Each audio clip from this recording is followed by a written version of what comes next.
Bom dia, boa tarde, boa noite. Meu nome é Lucas Braga Cavalcante. O meu grupo é composto pelo Everton da Silva, pelo Marcelo Gustavo, pelo Iago Borges e pelo Victor Takeshi. O nosso objeto de estudo, o nosso trabalho diz sobre os métodos antibacterianos usuais, o seu tempo de exposição e a sua eficiência.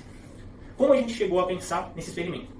A gente está acostumado hoje, ainda mais pelo momento de pandemia que a gente vive, a esterilizar nossa mão a todo momento. O método mais utilizado e difundido é o álcool em gel. Obviamente isso tem um porquê, seja a sua eficiência e a sua praticidade. A gente gostaria de saber se existem outros métodos tão eficientes ou mais do que ele, para poder assim saber se é de fato o mais prático e efetivo que tem no mercado. A partir dessa discussão, a gente acabou levantando alguns tipos de métodos bactericidas, ou assim pensamos que fossem, para poder utilizar e descobrir se de fato era bom para a gente utilizar esse meio. Nós escolhemos 6. O álcool etílico líquido, que é basicamente o álcool em gel, só que não em gel. O álcool em gel, propriamente dito, um enxaguante bucal, que diz ser bactericida, um sabonete líquido, um sabonete em barra e um detergente líquido fornecido pelos nossos técnicos no laboratório, certo? Com isso, a gente elaborou 2 testes. O primeiro que nós pensamos e o segundo com auxílio dos técnicos do laboratório. Em que consiste o teste 1? O teste 1 foi elaborado por nós, alunos, e nós fizemos o seguinte. Nós pegamos uma placa de Petri e nessa placa de Petri nós fizemos um meio de cultura. O mesmo meio de cultura utilizado em um dos nossos experimentos da apostila. Esse meio de cultura, ele contém agar, sacarose e LD-Brot, certo?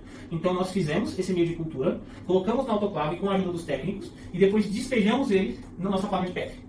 Isso é importante porque a gente tem um meio de cultura sadio e propício à criação de bactérias. A partir do momento que esse meio de cultura se solidificou, resfriou, nós pegamos um cotonete estéreo e passamos em uma colônia de E. coli e colocamos no nosso meio de cultura.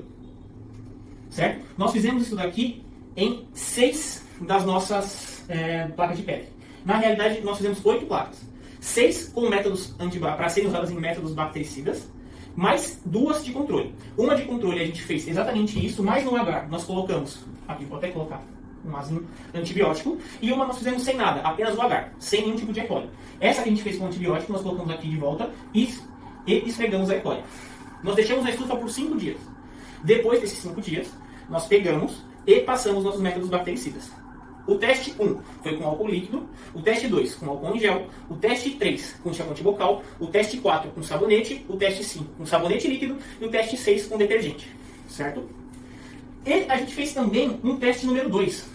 O teste número 2 foi instruído pela equipe de técnicos, um rapaz de biologia, que falou que a maneira mais eficiente para a gente fazer esse teste, talvez seria, junto do nosso meio de cultura, já colocar junto a ele os métodos bactericidas, ou seja o álcool, seja o sabonete e o enxaguante bucal, porque assim a E. coli nem cresceria, o que de fato faz sentido. Então a gente fez isso. Fizemos mais 6 placas com o meio de cultura, só que dessa vez, após ele ser fervido, nós colocamos uma quantidade X de método bactericida, diluímos no agar e colocamos na nossa placa de Petri. Esperamos ela resfriar, solidificar e esfregamos o cotonete com a E. coli, para assim poder comparar se o crescimento ou não e de fato descobrir se ele era ou não efetivo. Falando agora sobre os resultados, eu vou pedir para colocar aqui uma tabela com os resultados e nós obtivemos os seguintes resultados. No experimento 1, a gente teve um alto índice de contaminação, isso no teste com álcool líquido. E já no teste com o segundo experimento, que é com ele dissolvido no agar, a gente teve uma baixa contaminação. No teste 2, que foi com álcool em gel, nós obtivemos nos dois um baixo índice de contaminação, provando assim por que o álcool gel é tão efetivo. No teste número 3, que foi com enxaguante bucal, nós tivemos apenas uma contaminação média no primeiro experimento e uma contaminação bem alta no segundo. No teste com sabonete, que era um sabonete bactericida, nós tivemos contaminação alta nos dois. No teste número 5, que foi com sabonete líquido, nós tivemos no primeiro teste uma contaminação média e no segundo teste uma contaminação alta. E o nosso mais divergente aqui foi o detergente líquido, que teve uma baixa contaminação no primeiro experimento e uma alta contaminação no segundo. Uma das nossas surpresas mais negativas foi tanto o enxaguante bucal, que praticamente se mostrou ineficaz, e também a questão do álcool líquido. A gente acredita que essa experiência com o álcool líquido foi ruim no caso do primeiro experimento, por conta dele ser muito volátil.